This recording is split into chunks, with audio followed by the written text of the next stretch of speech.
Pasó ayer en la comisión. Daniel Centeno, periodista del área económica de La Razón, nos contará los detalles. Dani, ¿cómo estás? Buenos días. ¿Cómo estás, Diego? Buenos días. Un gusto estar otra vez No, en tu programa. para nosotros el gusto. A ver, contanos qué pasó ayer en la comisión de diputados. Bueno, como decías, esta era por fin, después de 3 meses, se iba a tratar estos anuncios que el gobierno había hecho en noviembre del año pasado, ¿no? Sus primeros anuncios sobre la eliminación de impuestos. Pero naturalmente la eliminación de los impuestos a las grandes fortunas siempre generó mucho debate, ¿no? Y fue bastante cuestionado porque se lo ve como una manera de que favorecer a los grupos más privilegiados, a los poderosos del país. Entonces, lógicamente, una buena parte de los legisladores no están del todo a favor, porque si bien el gobierno justifica que el IGF, el impuesto a las grandes fortunas, no recauda ni siquiera el 1% de la recaudación total, de todas formas representa como cierto tipo de freno, ¿no? Como cierto tipo de legislación. Y eliminarlo sería como que ser muy servil a los intereses de ciertos grupos de poder que hay en el país, y eso generó naturalmente este tipo de posturas, ¿no? De algunos, sobre todo de oficialismo, que dicen no, pero este impuesto es como que una traba, es parte del Estado tranca, que impide que lleguen nuevas inversiones, que las personas que tienen grandes capitales salgan del país o que tengan su dinero en otras cuentas. Y de otra parte, legisladores de oposición que dicen el gobierno está gobernando para los más ricos, un discurso que se maneja mucho en este último tiempo. Entonces, a lo que se llegó en la sesión de ayer es que se tiene que evaluar o se tiene que presentar un nuevo proyecto en el que haya un consenso, ¿no? Que vayan a saber cuál será, pero que sea uno que sea favorable tanto para la población como para estos sectores que son los que pagan el IGF. A ver, el año pasado, según una nota que está en La Razón de nuestra compañera Erika Ibáñez, 263 contribuyentes pagaron un total de 162 millones de bolivianos. Y claro, uno en momento de crisis diría, bueno, 162 millones de bolivianos es 162 millones de ceros, ¿no? Es más que cero. Y si hay crisis, bueno, esta puede ser una manera de recaudar. Ese es uno de los criterios por los que se trabó esto. No hubo más, diríamos, no hubo posibilidad alguna de que el oficialismo avance en sus intenciones de eliminar este impuesto que fue creado hace 5, 6 años por el anterior gobierno. Sí, así es, como tú mencionabas, es una recaudación que, si bien es muy inferior al total, como te mencionaba, no representa ni el 1%, de toda forma ya es algo, ¿no? Ya es un monto, y sobre todo, como dices, en este tiempo de crisis, cualquier dinero sirve, todo vale. Pero ahí está el contraargumento del gobierno, ¿no? Que dice que estos 156 millones de bolivianos en realidad es dinero perdido, porque con ese dinero las grandes fortunas podrían invertir, podrían destinar a otros rubros, entonces se podría que generar mucho más, ¿no? Mucho más que 156 millones. Entonces es como que el oficialismo argumenta que esos 156 millones de recaudación no son nada en comparación con todo lo que podría llegar si se elimina el IGF.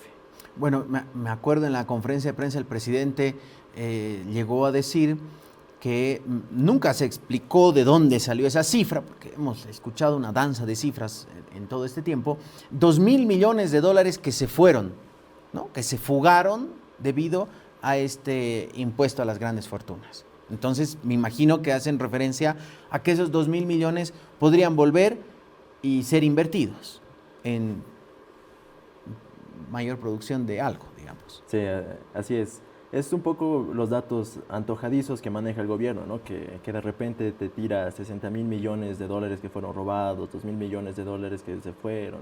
Entonces no hay como que es una estimación, ¿no? No es un dato oficial, y no hay certeza de que si se elimina el IGF lleguen 2.000 millones de dólares al próximo año, digamos. Pero sí te da una idea que es la lógica que está detrás de esta medida, que va a fomentar las inversiones y sobre todo que va a brindar esa seguridad jurídica que tanto habla el gobierno para los inversionistas, para personas que tienen grandes capitales, etcétera, etcétera. Lo que sí pasó en la comisión fue el ITF, ¿no? La eliminación del impuesto a las transacciones financieras. Eso sí tiene luz verde y pasará al Pleno de la Cámara Baja para su tratamiento. Sí, así es. El ITF sí se llegó a un consenso para su aprobación, que tiene mucho más sentido, ¿no? Porque es el impuesto a las transacciones financieras que básicamente buscaba generar un gravamen de las operaciones que se generan con dólares, pero como sabes bien, desde hace unos 3 años que el dólar escasea, entonces la recaudación del ITF fue cada vez más en picada, entonces ya no tenía sentido mantenerlo, ¿no? Claro. Ya no tenía sentido tener el ITF porque las operaciones en dólares cada vez eran menores, entonces por eso fue mucho más sencilla su abrogación, porque incluso esa fue una postura muy política quizás, incluso cuando se promulgó el ITF hace 10 años, cuando Luis Arce era ministro de Economía, decía que era para fomentar el uso de la moneda nacional y castigar a quienes quieran operar con dólares, ¿no?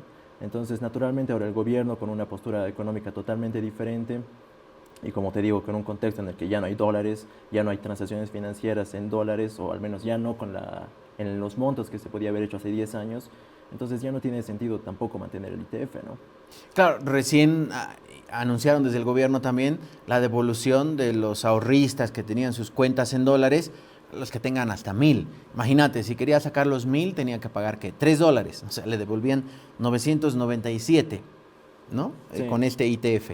Exactamente, ¿no? Es un monto muy pequeño. O sea, es un impuesto que era más que nada simbólico, ¿no? Para fortalecer y para decir aquí pesa la moneda nacional y las operaciones se tienen que hacer con moneda nacional. Pero su recaudación era muy baja.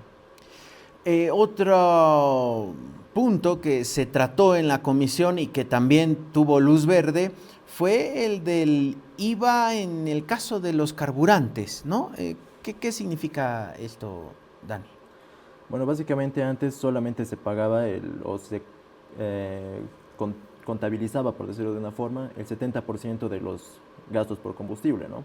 Esto por una forma porque había la subvención, entonces naturalmente los choferes tenían que pagar el 30% restante de ese 70% que adquirían para el combustible.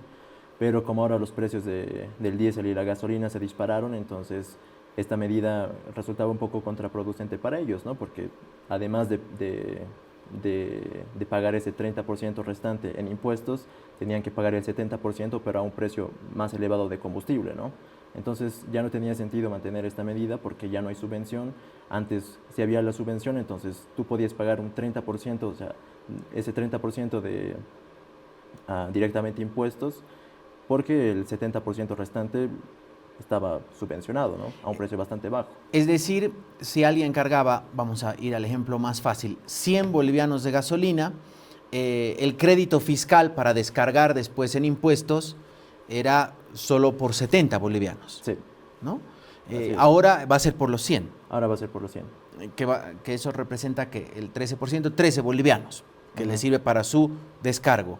Descargo que solo sirve para los que son trabajadores de planta o para el RC-IVA trimestral de los trabajadores independientes. La promesa esa de descargar quienes son trabajadores independientes en el 100% de sus facturas está ahí como promesa todavía en el limbo. ¿O hay un avance en eso?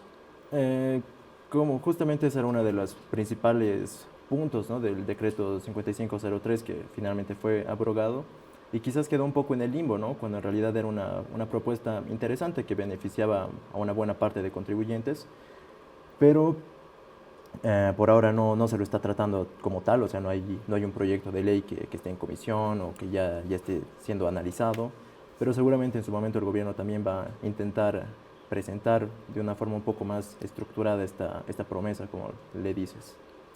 Bien, veremos qué pasa en los siguientes días, en las siguientes semanas, Dani. ¿Algo más en temas económicos? Quería hacerte una pregunta, porque la anterior semana hablamos de la inflación y que según la norma debió conocerse la inflación de enero la anterior semana. ¿Salieron esos datos finalmente? Sí, salieron. No leí, me perdí. ¿La inflación cuánto llegó? Justo el 5 de febrero salió, el día que era el tope. Estaba en 1,27 la inflación de enero, que es el dato más elevado desde julio de 2025. Desde entonces la inflación había estado como que controlándose, moderándose, estando por 1,14, después 0,000, y ahora vuelve a estar por encima de 1,27, ¿no? O sea, arrancamos con todo, enero. Arrancamos, y como te lo había mencionado, era era prácticamente un hecho por el hecho de haber eliminado la subvención a los combustibles, la inflación que esto generó. Entonces se sabía que enero iba a ser un mes inflacionario, que de por sí ya son sus características. Si tú te pones a ver la inflación de cada mes de enero siempre tiene como que un repunte en comparación con diciembre y noviembre. Entonces es normal que haya ese comportamiento en enero, pero sobre todo por este hecho que habíamos mencionado, ¿no? La eliminación a la subvención a los combustibles, que tuvo su impacto en los precios de muchos productos.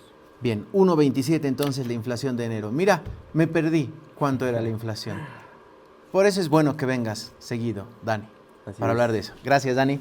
Esto, Diego. Nos vemos. Nos vemos. Daniel Centeno, periodista del área económica de La Razón.